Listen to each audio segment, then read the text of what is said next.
The conference room buzzed with chatter and keystrokes. But everything faded into a blur when my phone lit up. A call from Tyler, my husband. I stepped into the hallway, expecting the usual, "How's the trip?" or "When will you be home?" Instead, his voice came through like cold metal. "I'm divorcing you," he said. No hesitation, no regret. Worse, he sounded smug. "I've already sold the apartment." Tyler continued, "You'll need to figure out where to live." I froze, not from heartbreak, but from the audacity, the absolute, unapologetic audacity. I tightened my grip on the phone. "You sold the apartment?" I asked, keeping my voice level. "Yeah," he chuckled. "Nicole and I need the money to start our life. She deserves better than that tiny place anyway." Nicole. That name pierced through me like ice. I'd suspected someone else. Late nights, sudden business trips, the growing silence. But hearing her name spoken so casually, as if I was the intruder in their love story, lit a fire in my chest. "Sounds good," I replied, flat, unbothered. I refused to give him the satisfaction of breaking me. My name is Amelia, and until that phone call, I believed I married a man I could trust. 6 years together. We'd built everything side by side, or so I thought. That 2-bedroom apartment in the city wasn't just real estate. It was a symbol of everything I poured into our lives. Looking back, the cracks had been there. The way Tyler dodged financial questions. The way he'd pat me on the head like I was just worrying too much. I'd mistaken arrogance for confidence. Manipulation for charm. But now I saw it all clearly. The rest of that day blurred past me. I sat through meetings, nodded at all the right times. But inside, a storm was brewing. Tyler thought he had won. That he could blindside me, sell the home I'd worked for, and walk away free. But here's what he didn't know, the one detail that would destroy his little plan. The apartment? It was in my name. Solely. Earlier this year, when we refinanced for a better rate, I'd had the deed transferred entirely to me. Tyler signed the documents without reading them, too distracted by his phone calls or whatever scheme he was plotting. His arrogance was going to be his downfall. That night, back at my hotel room, my shock had turned to steel. I wasn't going to cry. I wasn't going to beg. If he wanted war, fine. But it would be a war on my terms. The first call I made was to Chloe, my lawyer. My friend. I laid it all out. He said he sold the apartment. He thought it was his. She practically laughed over the phone. He has no idea what he's done. Does he? Apparently not. He's already spent the deposit on their little fairy tale. I told her. Chloe's voice turned razor sharp. Well, he's about to get a legal wake-up call. That sale is invalid. And if he touched the money? That's fraud. The word rang in my ears like a victory bell. Fraud. This wasn't heartbreak anymore. It was strategy. And I was just getting started. I sat by the hotel window, watching the city lights smear across the glass like someone had taken a blade to the night. Part of me wanted to scream. Part of me wanted to cry. To throw something. To collapse into grief. But I didn't. I just sat there. Still. Quiet. Preparing. Because I knew this was the moment I awakened. There was a time when I believed Tyler was the man I'd grow old with. We met at a corporate party. He had that easy confidence. That smile like he already owned the room. He made me laugh. He made me feel seen. Let me take care of things, he'd say. And I believed him. I paused my personal projects. Supported his career. Handled our life's logistics like a CEO. It didn't feel like sacrifice. It felt like love. We bought our first apartment after 2 years of marriage.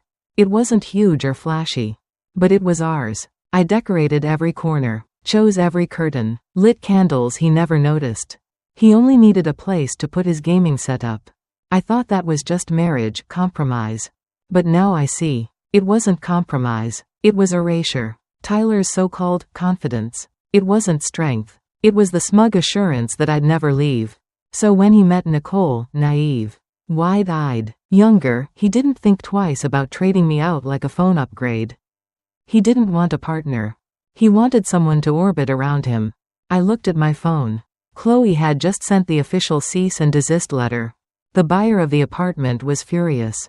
Tyler had gone silent. I could already imagine his face, confused. Pale. Breath-catching, realizing the sale wasn't legal. Realizing he didn't win. He never had. Because I was no longer that same Amelia. Not the woman who cried quietly in the bathroom. Not the wife who made excuses for a man who forgot anniversaries and remembered only his own reflection. I was the woman who had the deed rewritten in her name when he wasn't paying attention. I was the woman who had a backup plan, not because I didn't trust him, but because I'd learned to trust my gut. Every missed call, every late night, every apology wrapped in manipulation. They weren't misunderstandings. They were warnings. And I documented them all. That night, I opened the hotel safe and pulled out the folder Chloe had prepared. On the front, bold black letters. Sole owner, Amelia Thompson. I ran my fingers over the page. It didn't feel like victory. It felt like release. The kind of release that doesn't come from revenge, but from finally letting go of the weight I never should have carried. I opened my laptop and wrote an email to myself. Amelia, if you're reading this years from now, remember, you were betrayed. But you didn't break. You didn't become bitter. You rose. You planned. And you fought back with grace, evidence, and silence. You made it, and you did it on your own terms. I hit send, not because I needed to read it later, but because I needed to mark this moment. Behind me, the city kept glowing, and in the reflection of the hotel window, I didn't see a woman who'd been discarded. I saw a woman about to win. 3 days after Tyler's call, I returned to the city with one suitcase and a battle plan locked in my head. I didn't go home right away. I didn't call him. I didn't say a word. Because when a man thinks he's kicked you out of your life, your silence is the first thing that unravels his confidence. I'm back. I texted Chloe, my lawyer. I was still rolling my suitcase through the airport when she replied. Voice sharp and focused. The buyer is furious, she said. He already wired the deposit and now realizes the deal was fake. Tyler's going to be in legal hell. That didn't surprise me. Tyler always believed that confidence could replace competence. He never imagined that one day, it would be his carelessness that destroyed him. What's our next step? I asked. We've already sent him a formal legal notice. Chloe said, if he touched that money, we can file for fraud. That's criminal. I smiled for the first time in days. Fraud. It wasn't heartbreak anymore. This was a chess game, and I had just taken the queen. I finally returned to the apartment just as the sky turned amber. Everything was still there, his coat slung on the chair. That cheap cologne in the air. His shoes kicked by the door. This place had once been our home. Now it was my battlefield. I opened my laptop. Chloe had emailed everything. The cease and desist letter. A copy of the property deed in my name. Drafts of the divorce papers. I printed it all and clipped it together.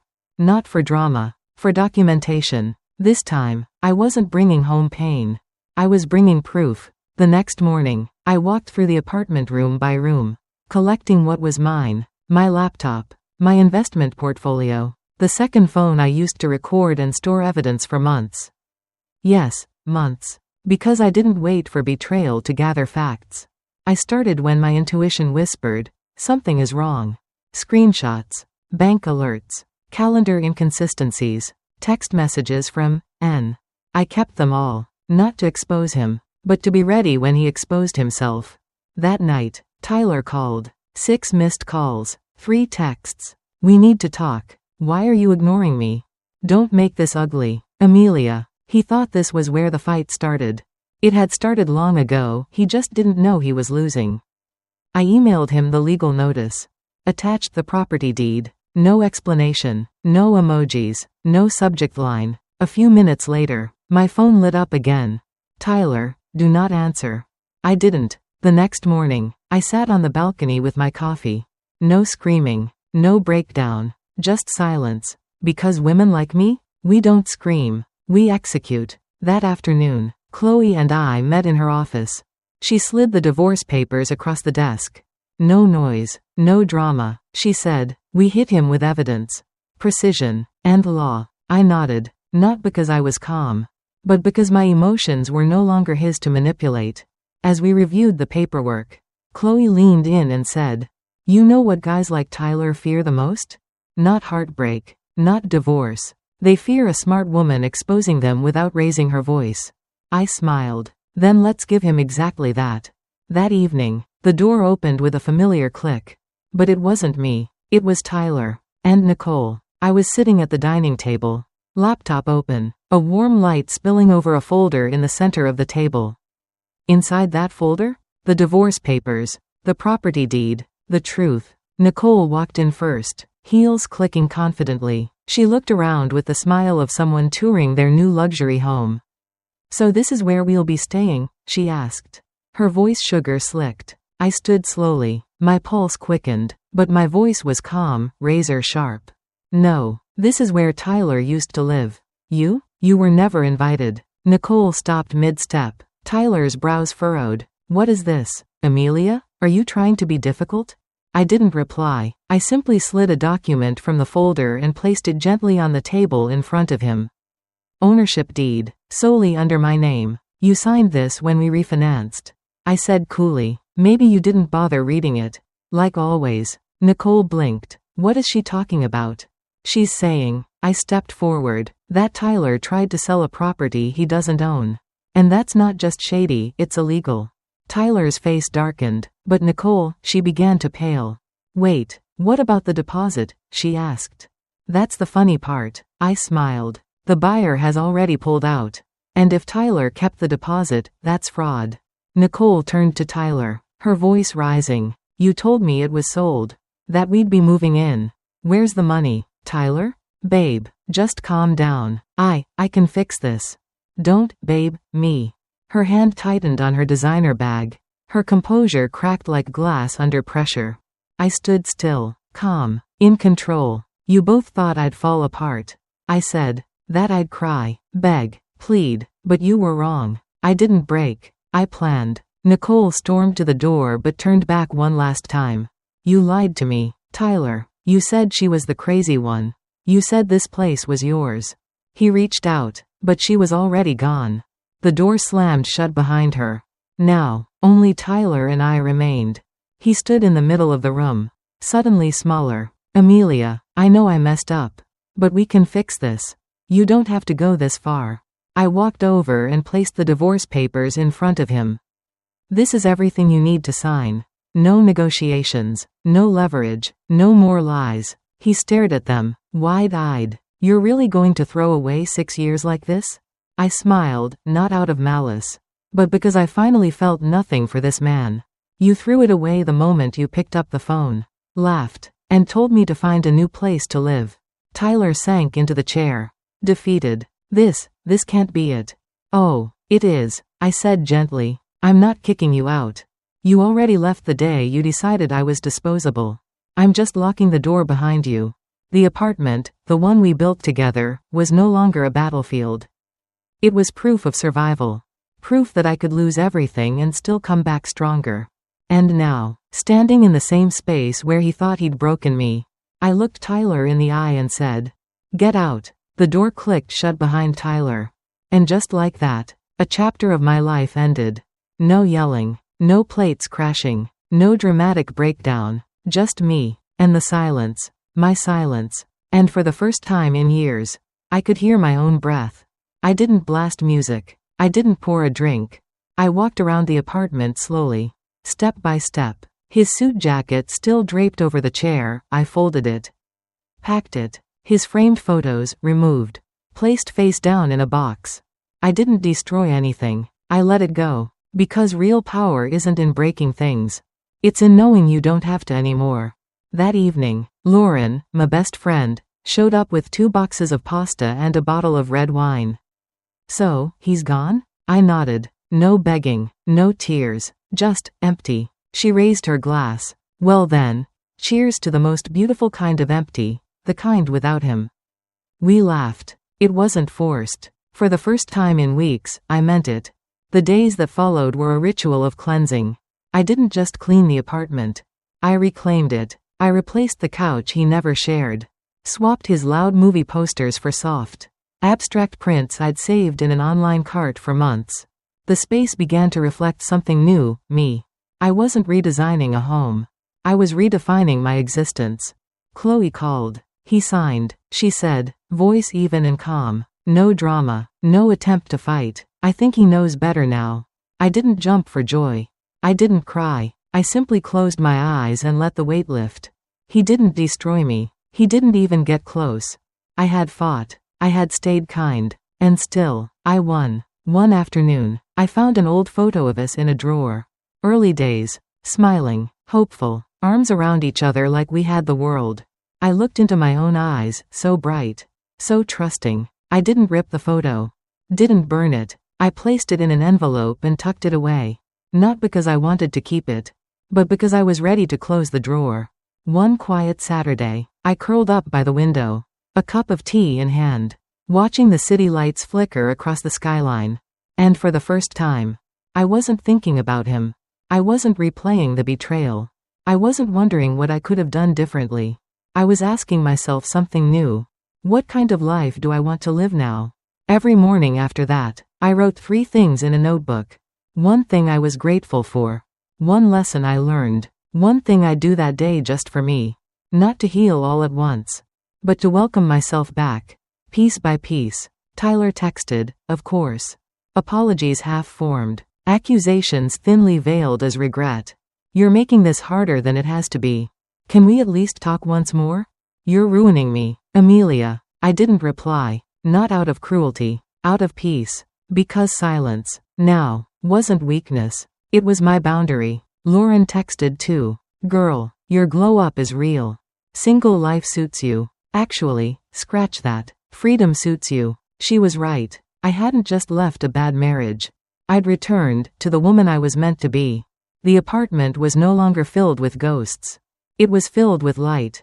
With intention. With the energy of a woman who rebuilt herself from the inside out. And one day, I looked around and thought, this isn't survival, this is victory. 1 month after the dust had settled, I stood under the bright lights of the Grand West Marketing Leaders Conference. A full auditorium, eyes watching, ears waiting, but I didn't feel fear.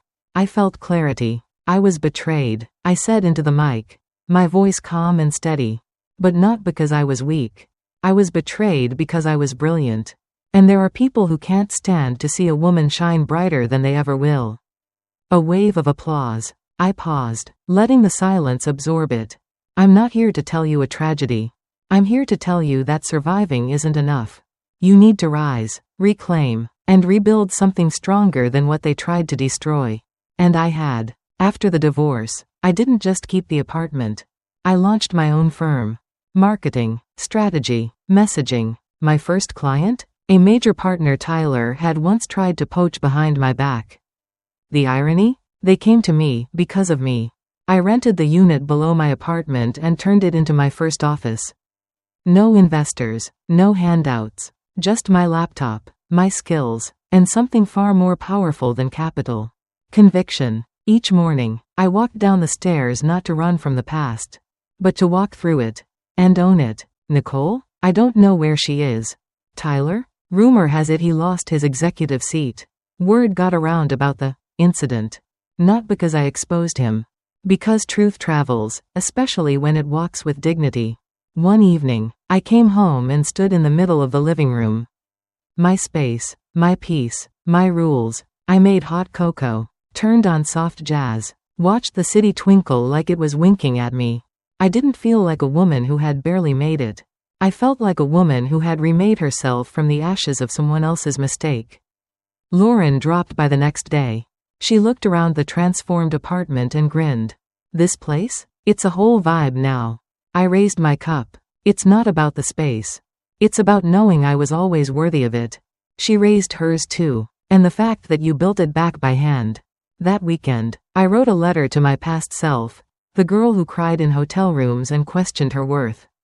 Hey, he will betray you. It will sting. But you won't collapse. You'll rise. You'll document, defend, and design your comeback. And one day, you'll thank that pain for waking you up.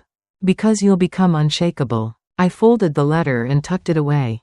Not for nostalgia, but as a final bow to the girl I used to be. I changed the curtains, replanted the balcony, and the first thing I grew? Sunflowers. Not because they're pretty, but because they always face the sun. Just like I do now. When I signed a 3-year contract with one of the biggest clients in the region. I didn't feel vindicated. I felt exactly where I was supposed to be. I remembered Tyler's voice on the phone that day. The arrogance. The certainty. The smug laugh. And now? You told me to figure out where I'd live. I figured it out. And I'm living better than you ever imagined. No dramatic endings. No fireworks. Just me, sitting on my couch. Sipping tea. Writing this. I'm Amelia. I am not someone you can break. I am not someone you can own. I am not someone you can erase. I am the woman who cannot be undone.